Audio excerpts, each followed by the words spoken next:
Everyone, ভিডিওটা upload করতে অনেকটাই লেট হয়ে গেল। এই ভিডিওটা আমি বানিয়েছিলাম বান্ধবীর বউ ভাতের দিন, মানে সকালবেলা। এখন রেডি হয়ে নিয়েছি, এখন যাচ্ছি আমার বাপের বাড়ি। বর জাস্ট নাইট ডিউটি করে ফিরলো, এখন রেডি হয়ে বাড়ি যাচ্ছি। ওখান থেকে আবার রেডি হব বিকেলে, দেন যাব ওর বাড়ি। ওখান থেকে আমরা আবার ওর বউ ভাতের জন্য রওনা দেবো। তো এখন আমি বাড়ি চলে এসেছি। বানিয়েছে পাগলের মতো হয়েছে। বাড়ি মানে একটা রিল্যাক্সের জায়গা, যেখানে দেখো আমি ঠিক এইভাবেই বসে থাকি। আর এই যে ফার্স্টে বোন আমাকে নেল পলিশ পরিয়ে দিল, তারপরে এখন চিংড়ি মাছ বাটা দিয়ে ভাত খাইয়ে দিয়েছে, যেটা ওই বানিয়েছে। আর এখন ঘরে এসে দেখি মা করেছে লাউ চিংড়ি পাতা বাটা, এখানে উচ্ছে ভাজা, পটল ভাজা, মাছের ঝোল, আর বাবা স্পেশালি বাবার হাতের চিকেন কষা।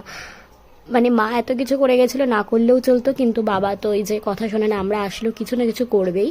তো এই যে বাবা চিকেন করেছে, আবার একটা জিনিস ছিল, সেটা ছিল ডাল। তো